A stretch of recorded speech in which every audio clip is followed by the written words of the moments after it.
안녕하세요. 하나님의 말씀을 배달합니다. 요교교회 허용범 전도사입니다. 오늘 성경 읽기 본문은 출애굽기 22장에서 24장까지의 말씀인데요.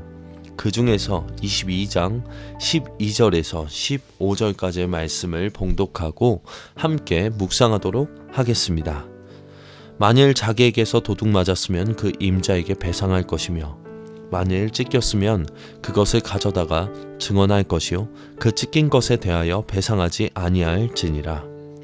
만일 이웃에게 빌려 온 것이 그 임자가 함께 있지 아니할 때에 상하거나 죽으면 반드시 배상하려니와 그 임자가 그것과 함께 있었으면 배상하지 아니할지니라. 만일 새낸 것이면 새로 족하니라. 율법은 이웃에게 피해를 입힌 사람을 눈에는 눈, 이에는 이의 원칙에 따라 처벌하라고 가르칩니다. 그런데 이때 그것이 고의인지 부주의인지 불가항력적 사고인지를 구분할 것을 규정하고 있습니다. 의도치 않은 실수로 과중한 처벌을 받는 것을 방지하신 것이죠. 하나님은 다른 사람의 재산을 도둑질한 죄를 엄중하게 처벌할 것을 명하십니다. 도둑질한 것이 소라면 5배, 양이라면 4배를 갚도록 하셨습니다. 가혹하다 싶을 정도로 강한 처벌입니다.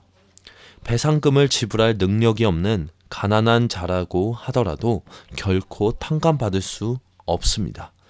그러니 도둑질을 하다가 잡히면 배상금을 지불하기 위해 자기 몸을 팔아 종이 되는 수밖에 없었습니다. 만약 도둑질한 가축을 팔거나 죽이지 않아 그대로 주인에게 돌려줄 수 있다 하더라도 훔친 것을 2배로 갚아야만 했습니다. 이 역시 무거운 처벌이죠. 게다가 집으로 침입하는 도둑을 주인이 죽이더라도 무죄로 인정되었습니다. 다만 해가 돋은 후에 죽이는 것은 살인으로 여겨져 금지되었습니다. 이처럼 고의로 이웃의 재산을 피해 입히려 하다가는 죽임을 당할 수도 있고 몸을 팔아 종이 될 정도로 막중한 배상을 해야만 했습니다. 반면에 부주의에 의해서 즉 자기가 기르던 짐승을 제대로 제어하지 못했거나 불을 놓았는데 그것이 이웃의 밭에 옮겨 붙는 등의 사고로 이웃의 재산에 피해를 입혔다면 결코 용서될 수 없었습니다.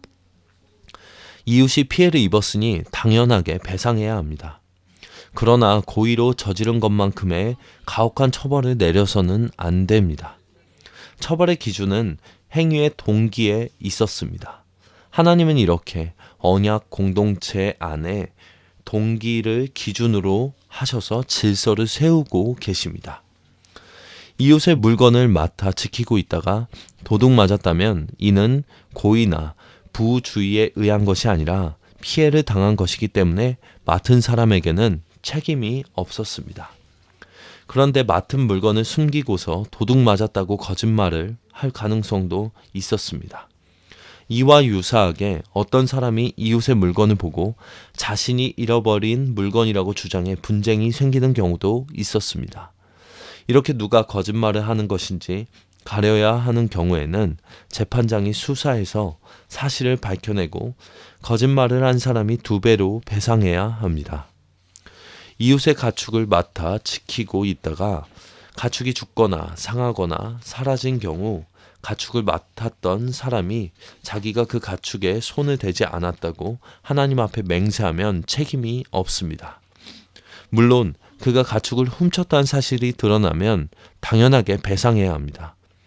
단순히 맡아 지키는 것이 아니라 빌린 경우라면 조금 다릅니다.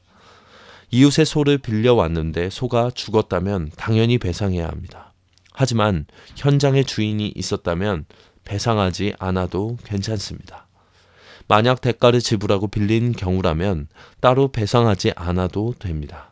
이처럼 하나님은 재산의 피해로 인하여서 이웃 간의 관계가 깨어지지 않도록 세세한 규정을 마련해 주셨습니다.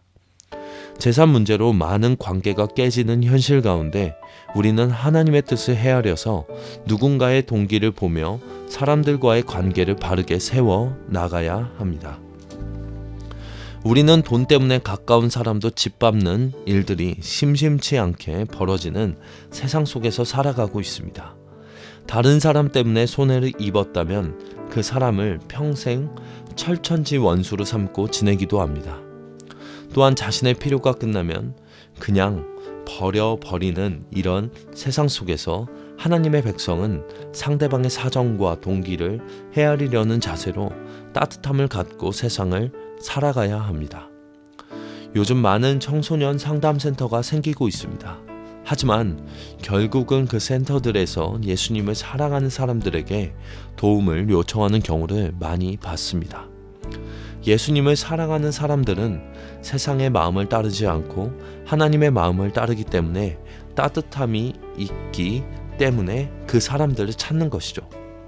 또한 돈 때문에 사람을 잃는 어리석은 자가 되어서는 안 됨을 우리는 잊지 말아야 합니다. 오늘도 하나님의 마음으로 하루를 살아내시는 저와 요셉 청년분들이 되시길 바랍니다. 적용하겠습니다.